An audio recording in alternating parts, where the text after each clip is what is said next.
Go.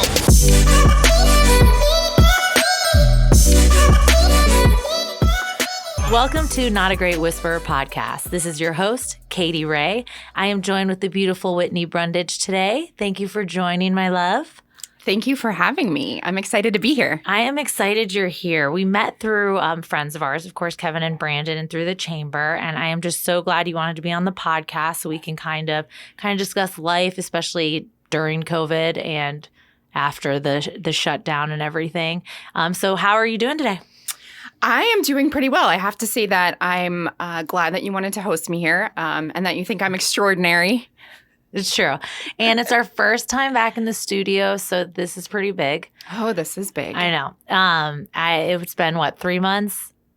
Yeah, it's been like 3 months since I've been here. And I feel like we've been talking about you coming to do the podcast, and we were going to do a Zoom interview. And I was like, no, I'd rather you just have the whole ambiance of the studio and just enjoy kind of the podcast life. Do the real thing. Yes, exactly. And I really want to talk about you being a mom. I know we always joke around on little memes we send on our stories, and you'll be like, oh my gosh, that's me with the mom life. Your career, being an introverted planner, because you did come with a little list today to make sure I kept on my game, to make sure that I was on top of it. So I appreciate that. And really how COVID affected everything. So being home with you and Ashley and the boys, right, too? Yes. Teenage. Well, Blake, the little one, will be 13 next month. Oh, geez. And Bryce is 14 and a half. Yeah, that's a lot. It's a lot. And then kind of figuring out a new routine. How's that been going? It's been going. So in the beginning, when we first went into quarantine, it was okay because I am an introverted planner and I'm a germaphobe. So it was kind of my time to shine. I still have not had to buy Clorox wipes. Okay. So I knew exactly what we were going to do for school. I knew what we were going to do at where everyone was going to work. And it was going to be okay that we stayed home. Mm-hmm. And I told you this a little bit, but starting in February, I was kind of thinking we needed a reset anyways. So, of course, I didn't want the economy to shut down. I didn't want people to get sick. I didn't want any of those repercussions. Yeah. But I needed a break. And so I was being optimistic about being home for 3 months now. Yeah. I mean, I have a lot of friends who said things slowing down actually helped them just realize you don't have to have 5 activities after school. You don't need to be everywhere every weekend. It's kind of nice to just sit back. No, we don't like the economy. Of course, we don't want the economy to shut down. And everybody, we are social distance at a table. Whitney is in the kitchen. I am in the podcast room. No, I'm just kidding. But we walk in with our masks on. Hey, we follow the guidelines. But it is important to just kind of step back. I did not write a book on my quarantine. Did you? I did not. Me either. I hate when people are Ashley write a book. Is she? Yes. Oh my gosh. Oh my God. I would feel like, just go write a book. And I'm like, what? I have no time for that. No. But how did it affect you as a mom? Getting the boys kind of acclimated to a new home life? It was very difficult. So part of the reason it was so difficult is that we all actually ended up contracting the virus in early March. And I didn't know. I'm a very stubborn, sick person because I consider myself healthy. So it started with a fever for me. I was the first one to become symptomatic. It started with a fever and then this headache and fatigue. And I kept writing it off as allergies. I'm tired. I need a break. Sinuses. And then it was about 6 days into very severe shortness of breath that I thought, okay, maybe this might be something else. So it was early March. The testing was not reliable or really accessible. I was tested. It took 3 weeks to get my results, and they were negative. But I was diagnosed based on symptoms because that's really what they were doing in early March. And we passed it through the house. So everybody, from the day that I had the fever, I came in contact with several people, and I know of 7 that got sick after that. Wow. So it's very contagious. It's not a joke. No, yeah. So it made it a little bit difficult because in addition to being sick, it was the week the kids got out for spring break. We didn't know what was happening. Mm-hmm. Excuse me. And then it was another 2 weeks before we started the e-learning, and we just really weren't up for it. So I say all that to say it was challenging. Oh, yeah, especially with being so tired. Just in general, being a mom is tiring, being in a career is tiring.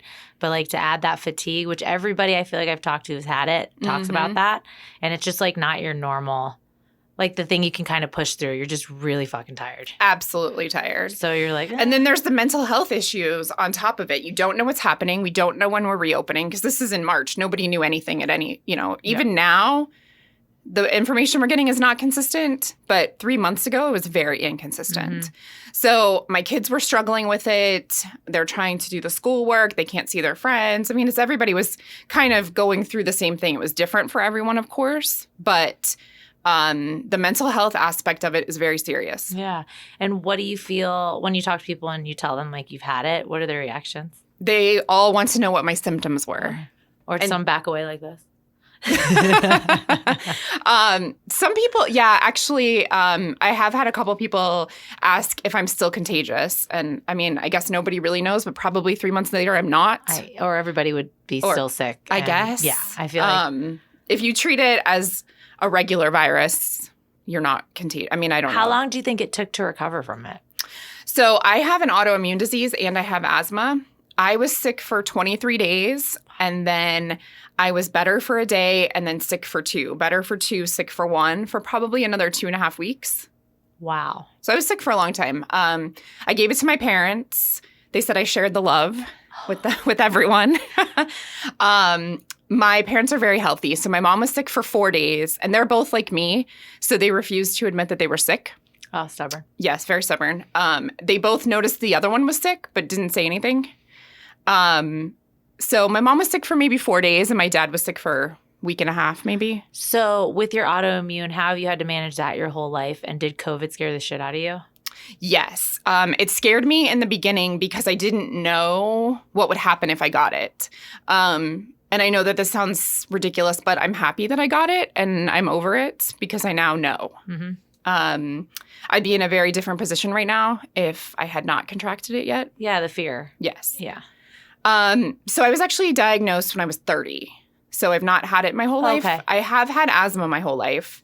And I've just had health issues in general. But I have celiac disease. Okay. So celiac disease is an autoimmune disease where your body attacks your small intestine when you eat gluten. So gliadin is the protein in gluten, and that's what your immune system attacks. Okay. And so when you were diagnosed finally at 30, did you find out why you would randomly feel like shit throughout? Yes, it explained a lot. So with celiac, in order to test positive for celiac, you have to be eating gluten, you have to have the gene, and you have to have triggered the gene.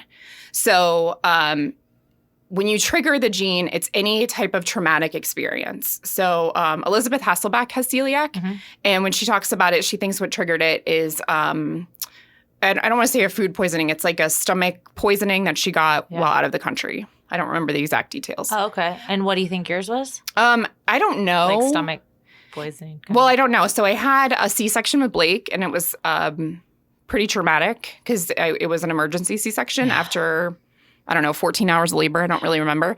So maybe that. And I was also going through some things in life in general, so maybe a combination. I don't know exactly. Yeah. Okay. So you were like, okay, that's what triggered it. Yeah, So I didn't have, I didn't have a specific illness or anything like that triggered it. Well, I feel like you're a very positive person with everything that kind of happened, and it was emergency C-section with your second. Second, yes. Yeah. So did that stop you from wanting any more kids? No, actually, what stopped me from wanting more kids was I had hyperemesis with Bryce. So he's the first one. And when I found out I was pregnant with Blake, Bryce was only 11 months. Or no, he just turned 1. And I cried and cried and cried because I was like, I can't do this again because I had hyperemesis and then I had postpartum depression. Yeah. And I didn't want to do it again. Yeah. You're like, no, thanks. Yeah, I'm good. I'm tapped out now. Thank you. So tell me about really what you're doing with your career and getting out to the community and kind of what you do. Sure. So I work for a company called Computer Measurement Group. It's CMG, and I am our vice president of I'm our vice president of digital transformation programming. Awesome. And what that means is I work with our partners to do events and sponsorships. Do you love it? I do, actually. I really love it. I'm a planner, so the event part of it is great. And when you believe in the events that you're doing, the partnerships and the sponsorships kind of flow naturally. So we are a technology trade association. We're a 501c6 member-based association. Cool. Do you have a team under you? No, we're actually a very small team. Okay. So there's only 3 of us in corporate. We have regional chapters. And I wouldn't say that they're under us because they're volunteers, but they have a regional board and they run their own events. And are the boys in a lot of activities where it keeps your time really filled up, where you're kind of everywhere all the time? They're not. We have a very full schedule just with our lives in general. And they do. So we go to the gym together as a family. I love that. And Blake plays basketball and racquetball while we're there. And I'm actually trying to get him into organized basketball. But Ashley travels a lot, and the kids have never gone to our neighborhood school, so it's not like they come home right at 2 o'clock. And with work and the volunteer activities and things that we do, we've never put them in any type of organized sport. Do they volunteer with you? Sometimes they've been to events with us. They've been to organized volunteer activities. Okay. Bryce actually starts Hillsborough High School IB in the fall. I know. I feel like Did you as a just say mom, high school? high school, I know. And I feel like as a mom, since my kid got into IB, like I did something right.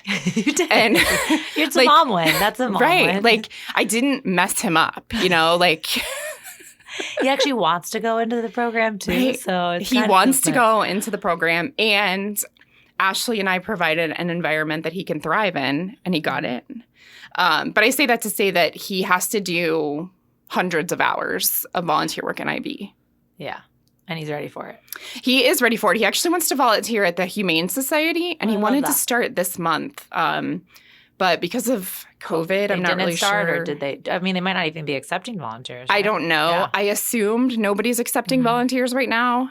So I haven't looked into it yet. I love that. I think it's important for kids to do volunteering just because they can turn so entitled and shitty. Or my son's like, no, I want to use all my money for a Lego set. And I'm like, no, that's not where your piggy bank stuff goes. Like, do something. But I'm like, you know what? You're 6, so I'll let it slide one time. So it's kind of like being patient as a mom, but also being like, I really hope you turn into a good human and you like to read. I know. This is a fight. So what do you think is the positive of being an introverted planner during a pandemic? So I consider myself an extroverted introvert. Okay. And that means Tell me what the hell that is. that means I'm an introvert. However, if I mesh with you or in a certain situation, I'm extroverted. I can open up. I can have a conversation. If there's bad energy or bad vibes in a scenario, I'm very closed off and I can't open up. Okay. So it's helped me in this pandemic and hopefully no other future pandemics because I don't need that external stimulation in order to function. I'm happy with quiet time at home. And that quiet time actually refuels me. Like I was telling you, I felt like I needed a restart. And that's what I needed, is I needed to stop going places and stop being around people. Yeah. I mean, it definitely worked in your favor, right? It did. So what would be your advice for people who just can't get out of the worry stage? I guess it's kind of like for me too, because I have a 4-month-old. So it's like the fear of getting her sick because she's so tiny makes me all antsy all the time. But what's kind of your take on it? Because your parents got sick from you, so but they are healthy people. Like, what's your advice for people who are still in worry mode? Well, I think it's definitely a real virus. People are sick and people are dying. However, it's not at the rate that it could have been. And I think just take precautions. Wash your hands.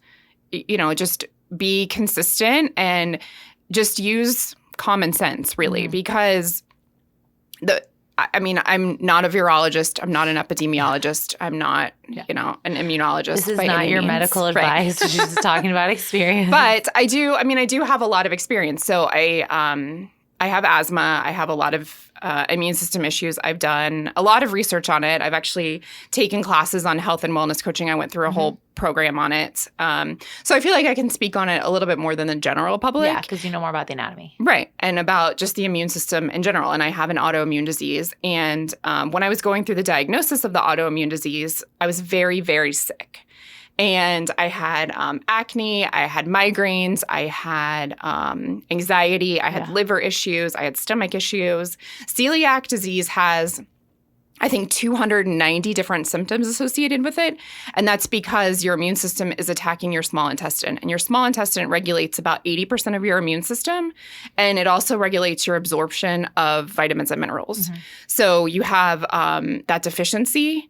And it causes a lot of problems in your body. I mean, vitamin D deficiency is linked to anxiety. It's linked to cancers. It's linked to so many issues. And actually, they're seeing now that people with a vitamin D deficiency are getting hit harder with COVID. Oh, wow. Yeah, it's really interesting. So I did a lot of research when I was going through that diagnosis because in general medicine, if there's not a pill for it, typically doctors don't want to diagnose. That's my experience when I was going through it. I went to my general practitioner and I said, I think something's causing this. I don't think I have 8 different ailments. Yeah.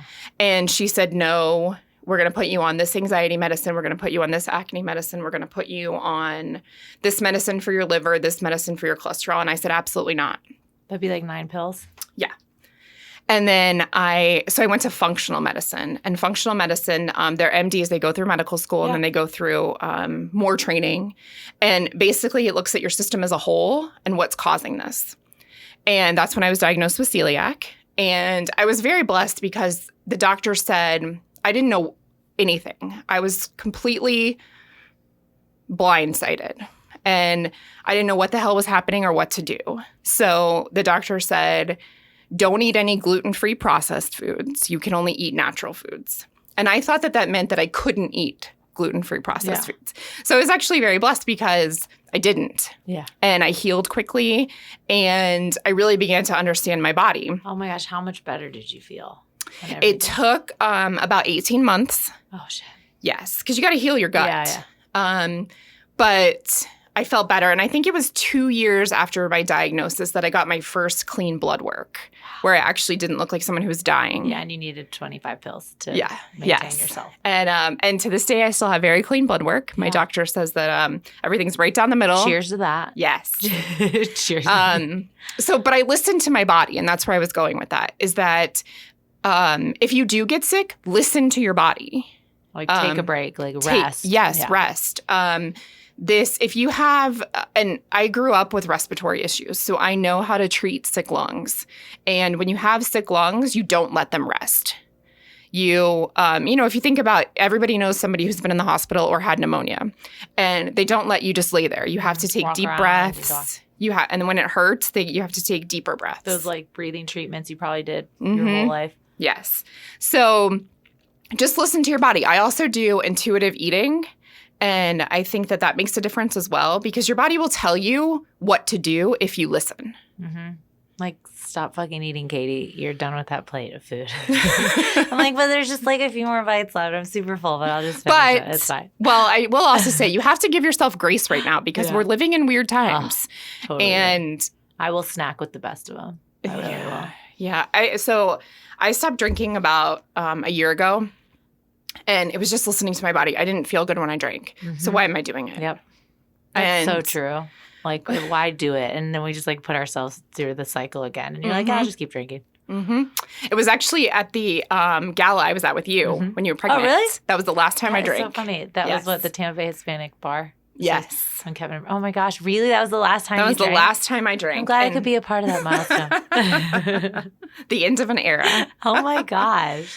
And the reasoning is because I had a migraine for 3 days. I had a third of a glass of wine and then a migraine for 3 days. It wasn't worth it. Oh, no. Migraines are the worst. Oh, my gosh. You just stopped. How great do you feel?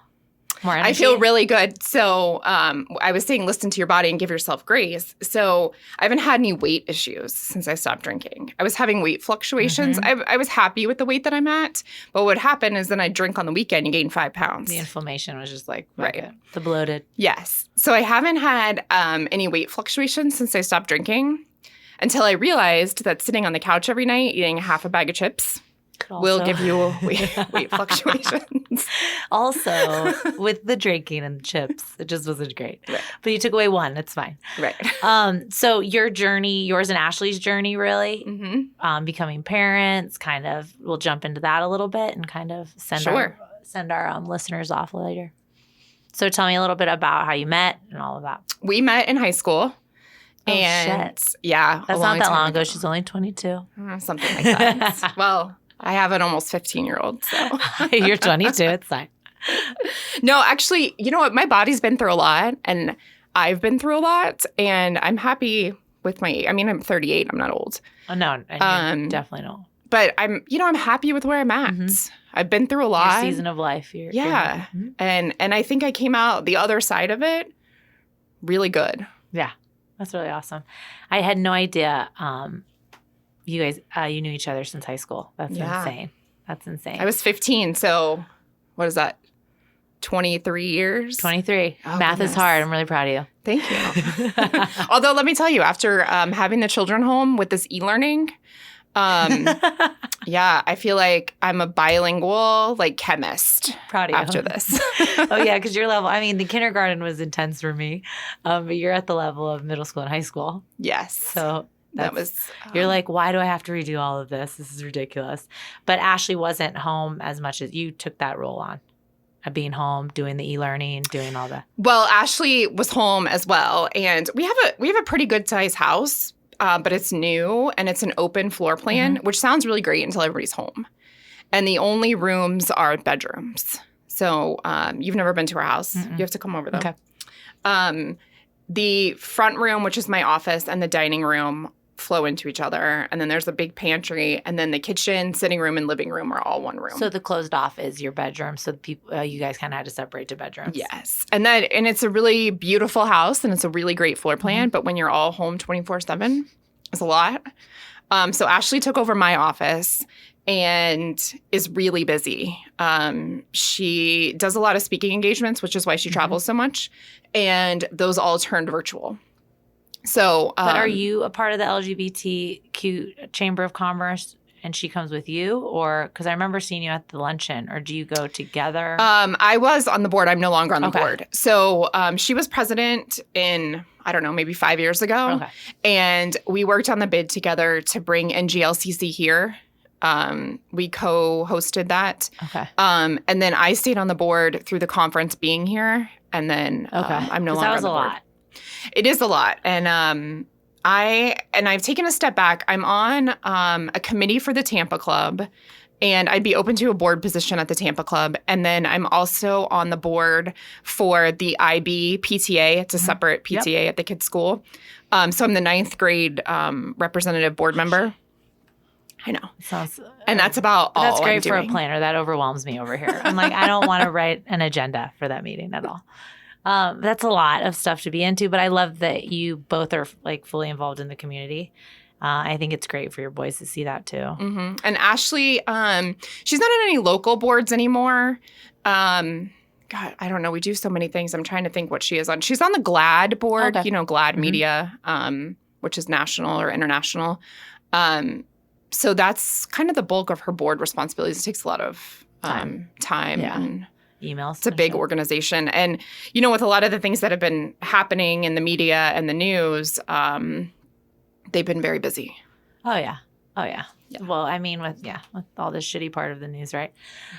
So tell me, what season of life are you in, and what's some advice you can give to our listeners? One time I said viewers, and I'm like, nobody can see us. But our listeners, nobody can see us. I did my hair today, though. I know. So we'll take a picture. So the season of life that I'm in is, I remember very distinctly when I was going through some some of the things I went through with Ashley and when I was very sick. And when I say that I was very sick, a lot of people don't understand autoimmune diseases. I was very sick. Like, if I had not had a diagnosis, it eventually leads to colon cancer and stomach cancer, and it's deadly. So I remember one day sitting in my car and being so overwhelmed and saying, I don't know what the lesson is, but I just want to learn it now. Mm. And I'm on the other side of that. I'm not done yet. I still have some growing to do.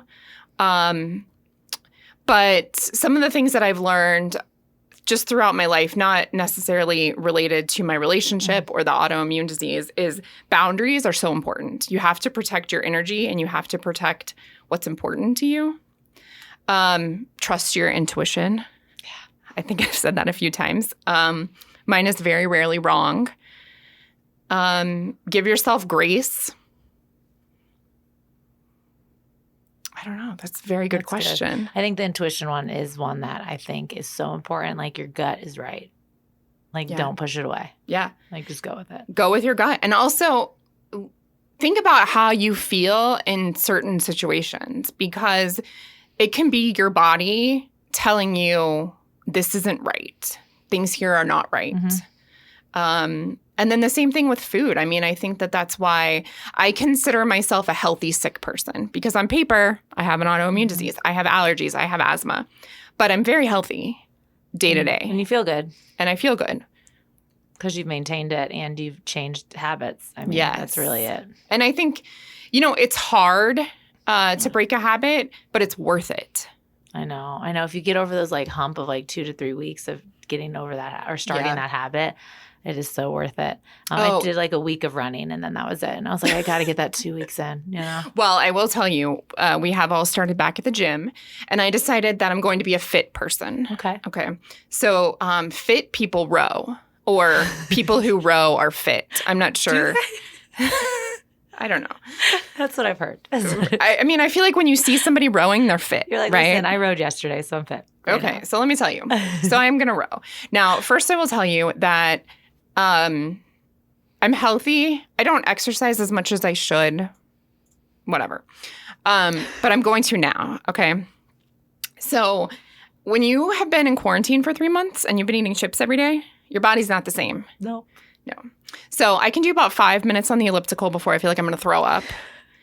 And I can row for about 3 minutes, but I feel like that's a pretty good start, right? That's perfect. However, it uses a bunch of muscles that I haven't used in a long time. So the soreness is real? Well, and here's the thing is that your soreness is in your rib cage area, and you can't necessarily feel it. I can feel my heart beating, and I feel kind of short of breath, and freaked me out to begin with. Oh, shit. Yeah. So I decided I was going to, you're working the muscles, I think it's your lats in between your shoulder blades. So I decided I was going to use, we have one of those back massagers you plug in, you put it in the chair behind you. And I about levitated off the chair when it hit my lats. So they're very inflamed, and rowing definitely worked. You're fit, so it's fine. I'm going to be fit. I'm going to work that up. Just get your shit together and get that habit, and then your lats will be fine. Yes, they will eventually. I love that. So I'm not going to row every day anymore. But you're going to row. I'm going to do it twice a week. And that's actually why I stopped to get ibuprofen on the way here. I was telling you. Yep. And that is why. That is why I'm taking it every 3 hours. I wanted to be able to focus and, move my ribs. So let's go over your handle so people can find you after listening. You're at Instagram, isn't it? Whitney. I think it's Whitney Brundage. Well, you'll just find her on the Not a Great Whisper. Yes. Instagram and page. I believe it's Whitney Brundage. It's her name. On Instagram. Because people want to find you.